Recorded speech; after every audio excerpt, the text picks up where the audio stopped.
You should definitely not buy a house until you know 3 things about your credit.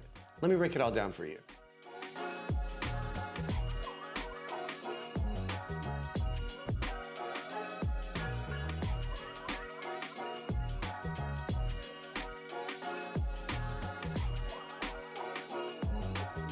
Understanding your credit score is one of the biggest things that people need to zone in on before they buy a house. First thing is, credit scores vary. They go from 300 all the way to 850.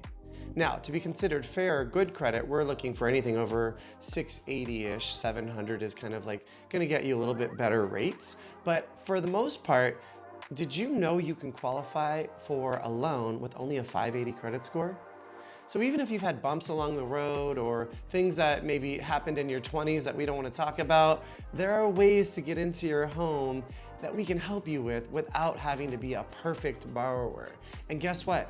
Your mortgage, having a mortgage on your credit history will help you to reestablish your credit and build it back up for future refinance loans or anything else that you might want to do later on down the road. So that's a pretty great thing to do first, is just to understand your credit. Secondarily with that, you're gonna go to Credit Karma. You're gonna go to Chase.com. You're gonna go to whatever website is pandering a free credit monitoring service. And on the same day with all 3 of those outlets, you'll probably get 3 completely different credit scores. Then you're gonna call me and pre-approve for your mortgage. I'm gonna give you another different credit score. And that's because when we're applying for a car loan, a home loan, a credit card, going online and using a monitoring service, the algorithms for those services may all be completely different from one another, weighing more heavily on one type of credit or mixture of credit than another. So for mortgage credit, we're gonna pull what's called a tri-merge report. That's all 3 bureaus, TransUnion, Equifax, and Experian, and we're gonna utilize the middle credit score for qualifying for your mortgage loan. So skip all the BS, cut straight to the quick, and call your mortgage person, get pre-approved, that's me by the way, get pre-approved, and we're gonna be able to start with letting you know exactly what we're working with. Whenever we're dealing with anything, whether it's good or bad, we wanna understand it first and then build a path out from there. Next, how do we build a better credit score? I mean, obviously I wanna buy a home now. Building better credit takes time, but I don't want the market to slip away. Now we find ourselves in a buyer's market where it's a great time to take an opportunity to purchase something, even if the rates are a little high.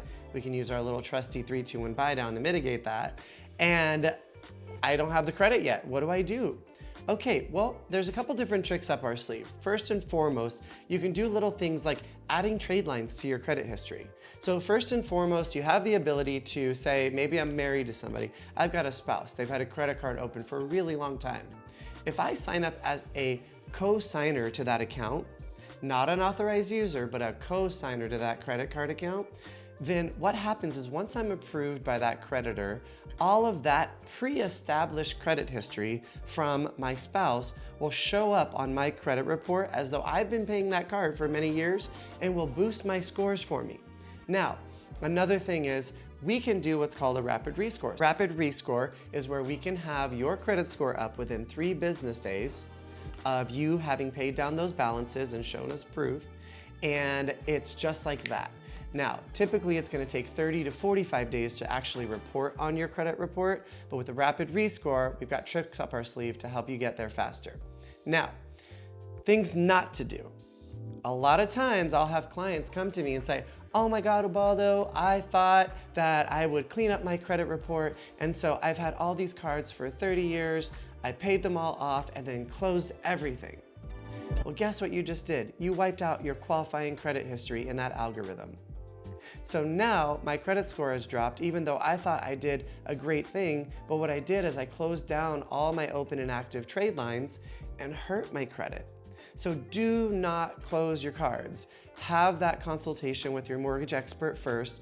Do what's called scrubbing your credit report, which means going through everything on there, making sure what's supposed to be there is there, what is not supposed to be there, they help you work on, and then strategize on whether or not we want to close some trade lines.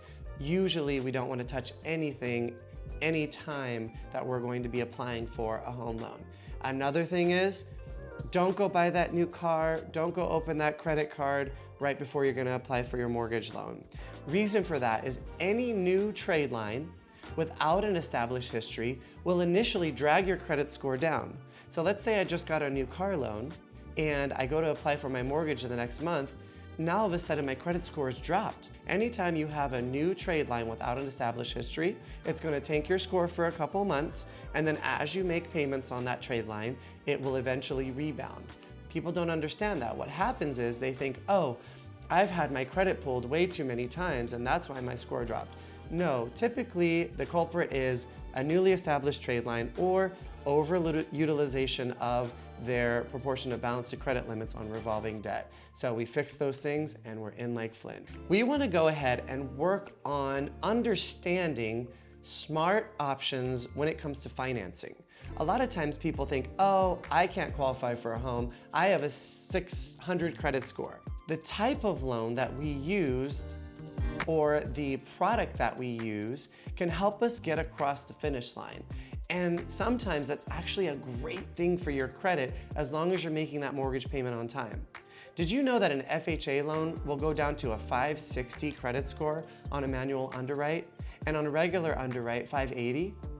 Some people think, oh, my credit's in the 500s, I'll never qualify for a home. I might as well rent and keep burning my money in a barbecue every month. Not true.